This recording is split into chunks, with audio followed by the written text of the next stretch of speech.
Sa likod ng matitinding pagsubok sa buhay, may mga atletang hindi nagpapatalo sa anumang hamon. Isa rito si Joel Henyo, isang multi-titled strongman athlete at coach na nagtagumpay hindi lamang sa kompetisyon kundi pati sa kanyang personal na pagbabago. Mula sa mga pagkakamali noon hanggang sa pagiging isa sa pinakakilalang pangalan sa strongman community, alamin ang kanyang kwento sa ulat ni teammate JB Cunio.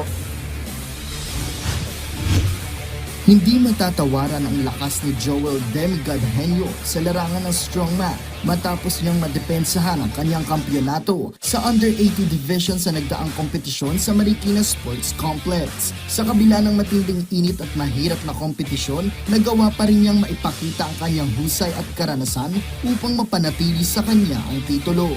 Actually, medyo nahirapan ako dun sa last competition kasi nagkasabay-sabay init. At muntik-muntik na ako matalo. Muntik-muntik. Kaso, syempre, may paraan ako para humabol dun sa score dapat. Nagawang ko pa rin ng paraan kahit paano. Ayon kay Henyo, mas malapit sa kanyang puso ang strongman kaysa sa powerlifting dahil para sa kanya, hindi sapat ang lakas lamang dahil mahalaga rin ang tamang teknik at mindset sa bawat galaw. Dun sa community naman ng strongman kasi, ang daming kung ano-ano nangyayari sa strongman eh. Yung mga awkward objects na kakaiba, nakakatuwa minsan mabuhat yung mga, kumbaga palaisipan eh.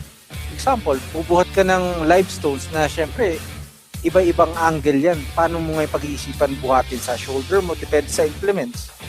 So, depende sa technique. Kumbaga, hindi lang basta buhat. Ngunit higit pa sa mga medalya, mas malalim ang pinagdaanan ni Henyo bago niya narating ang kasalukuyan niyang tagumpay. Ito ay matapos makaligtas sa isang matinding insidente na nagdulot ng pansamantalang pagkaparalisa sa kaliwang bahagi ng kanyang katawan. Sa kabila nito, nagpatuloy siyang lumaban at muling bumangon. Sa awa yun, napukpok ako ng bato, tapos pinalo ako ng mga bote. May mga pumasok na bubog sa ulo. Bali, may mga tahito. Ito, magaling lang yung mga surgeon na nagduktong nito ulit. Bali, okay naman. Pero na-paralyze ako noon, yung left, ito mismo, kalahati. So may muscle imbalance tong left, hanggang ngayon, meron nerve damage tong palm na lang. Ito na lang yung medyo walang pakiramdam. Pero itong buong kalahati ng left side ko, meron na siya. Sa kasalukuyan, umaasa si Henyo na mas lalong makilala ang sport na strongman sa Pilipinas at makahikayat ng mas maraming sponsor at bagong atleta na susubok sa nasabing disiplina. Patunay ang kanyang kwento na ang tunay na lakas ay hindi nasusukat sa bigat ng nabubuhat, kundi sa kakayahang bumangon sa bawat pagkakadapa. JB Cunio para sa Atletang Pilipino, para sa Bayan.